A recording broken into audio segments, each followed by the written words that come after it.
Hi everyone, welcome back to Asperger's from the Inside. You're here with Paul. Today I'm looking at a question of why are relationships so difficult? Maybe you've asked this question before yourself. I know I definitely hear it a lot from others and have felt it myself. Sometimes it feels like when we're alone, everything's easy, and suddenly when we're in a relationship with other people, whether that's a friendship or in a family or a romantic relationship, suddenly things become significantly more difficult. So why is that? It turns out there's actually a really good reason for that, which I want to discuss a little bit today. Because a lot of the time it feels like, is a relationship even worth the work because it's so much hard work and it's so difficult to maintain? And we think, well, is it just gonna break down eventually anyway? So what's the point in trying? I hear a lot of people say that they've been burned so much before that they even believe maybe I'm just not cut out to have friends. Maybe having friends is too difficult. Maybe I don't need friends. Maybe I'm better off without friends. That's not the case. Human beings need some level of social connection. Autistic people are no different. We all need some level of social connection. I can fully understand where that sentiment comes from because relationships can be really, really challenging. But it's also important to remember that giving up having a relationship, giving up having friendships, giving up that social connection is not really a viable, healthy option. As much as we might wish it were the case that we could have an easy way out, unfortunately, there's no easy way out. So let me give you an analogy to see why sometimes being in a relationship is more difficult or challenging than being on your own. And my analogy is like of dancing. So you can imagine if you're dancing by yourself, you don't need to worry about anybody else. You can have the craziest dance moves. You can dance with your eyes shut. You can move this way and that way, and it really doesn't matter what you do. You're having a good time, and everything is completely fine. If you wanted to dance with somebody else and interact with that person and have fun with that connection, then all of a sudden the way that you're dancing and the way that you're moving is completely different because it has to be a little bit in sync, communicating with the other person. So that means that we actually we lose a degree of freedom that we previously had. Previously, I could do whatever I want and it didn't matter. Now, all of a sudden, I'm in a relationship. There is someone else in my life, in my sphere of influence, which means that the things that I do have an effect on the other person, which means that we need to be in sync a little bit so that we can have a relationship, dance together, and have a good time. The reason I like this analogy is because you can imagine if we're not in sync, then someone's going to get an elbow to the face or have someone step on their feet or get kicked in the shins or something, right? It's not fun to be really, really close to somebody and to have them hurt you. That's why when we get close to people, sometimes the people we're closest to are the ones that hurt us the most, which is why sometimes intimacy, actually opening ourselves up to that intimacy, is really scary.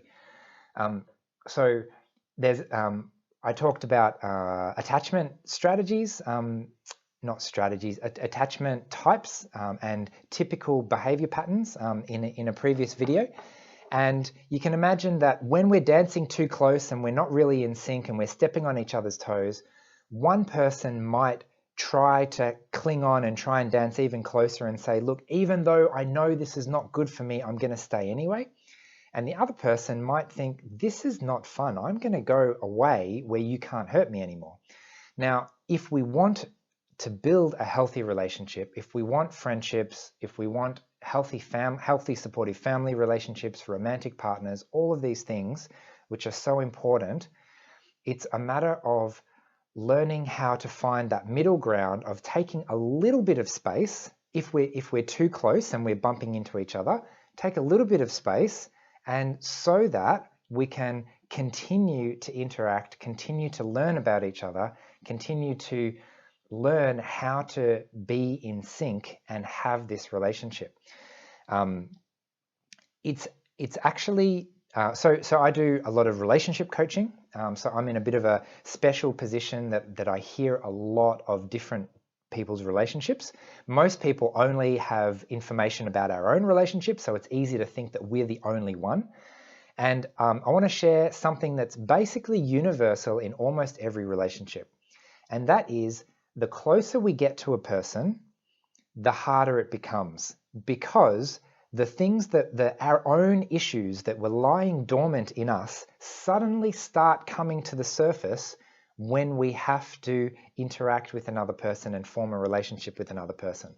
All of a sudden, if we have any rejection issues or a fear of intimacy, or maybe we've been hurt in the past, or maybe we really value our freedom and we're not sure what this whole compromise thing looks like to learn to live with another person. All of those issues that we already had suddenly start coming to the surface when we get in a relationship with someone, especially an intimate relationship with someone. And the reason I'm mentioning this is because when that happens, sometimes it's easy to think, oh, it's a problem with this person, it's a problem with this relationship. I need to end this relationship and find a better relationship. Whereas actually, if you're feeling that, it's probably because the relationship is doing what it's designed to do. Relationships can be incredibly healing.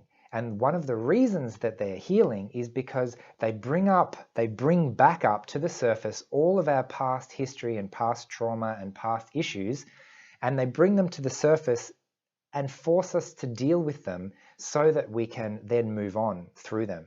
So that's one of the reasons that relationships can be so healing, but also why they can be so difficult at the same time.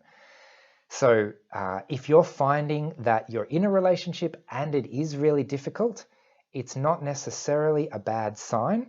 It might mean that you have to make a little bit of distance. Maybe you're trying to be too close too quickly when you're not really ready for it. So we need to learn how to dance together. And the better that we can understand each other, the more we can be in sync with each other and form a relationship that's actually healthy and healing, as opposed to just traumatic because every 2 seconds someone's stepping on my toes or elbowing me in the face.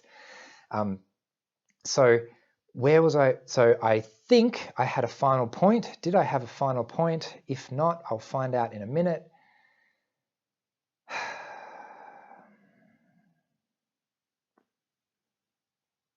Maybe that's it.